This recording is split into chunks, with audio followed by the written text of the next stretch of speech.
Assalamualaikum warahmatullahi wabarakatuh. Perkenalkan, nama saya Bunga Mairana. NIM saya 1710408040.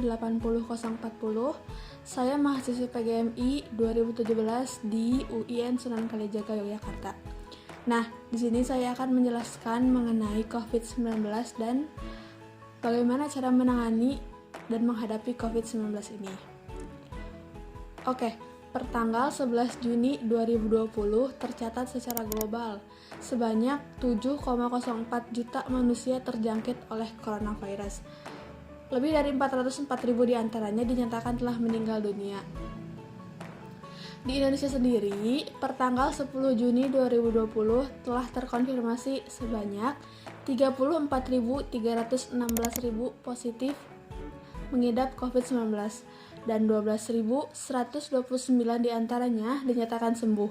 Sementara 1.959 telah dinyatakan meninggal dunia. Seperti yang telah diketahui bahwa coronavirus atau COVID-19 ini menyerang sistem pernafasan yang menyebabkan beberapa gejala. Yang pertama ada pilek, sakit tenggorokan, ada batuk, dan juga ada demam. Bahkan ada beberapa yang sampai mengalami kesulitan bernafas. Sementara itu, pemerintah sendiri kian hari kian gencar melakukan tindakan yang dapat memutus dari mata rantai penyebaran virus ini.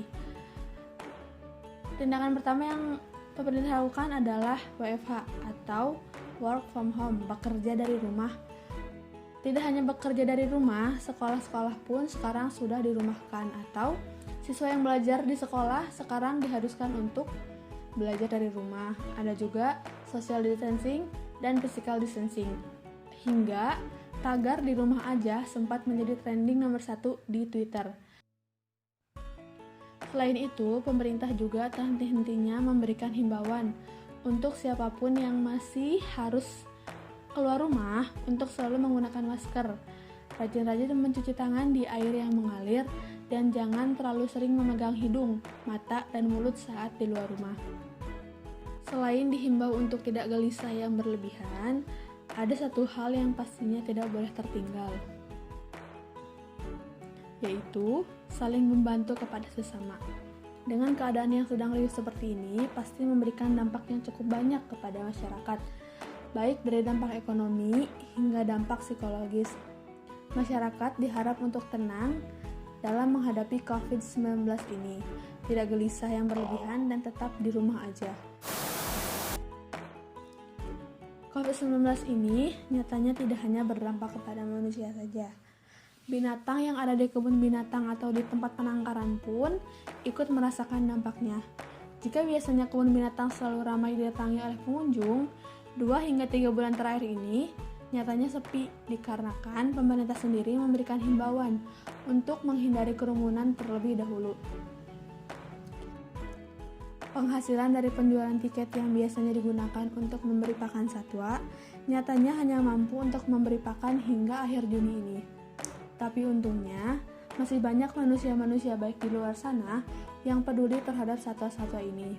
Saling berbagi itu memang indah ya teman-teman. Lalu kapan pandemi ini akan berakhir? Kapan pastinya tidak ada yang tahu. Yang jelas, kita sebagai masyarakat biasa hanya mampu menjalankan perintah dan arahan yang telah dikeluarkan oleh pemerintah. Menjalankan protokol kesehatan, saling menyemangati satu sama lain, dan yakin bahwa semua ini akan berlalu dan berakhir. Juga, tetap saling membantu dengan sesama. Yang sudah rindu sekolah, rindu teman-teman di kelas, rindu main bareng, yang kangen nongkrong dan berdiskusi hingga larut malam, sabar, tenang. Setelah semua ini berakhir, mari kita berkumpul kembali. Selagi menunggu waktu itu tiba, teman-teman jangan lupa untuk terus menggali potensi yang ada dalam diri teman-teman masing-masing, lebih mengenali diri masing-masing, dan jangan lupa untuk terus berbuat kebaikan.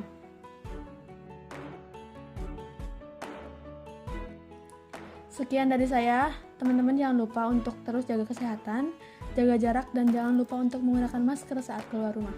Oke? Wassalamualaikum warahmatullahi wabarakatuh. Saya Bunga Mairana, pamit undur diri. Oh iya, jangan lupa subscribe channel ini.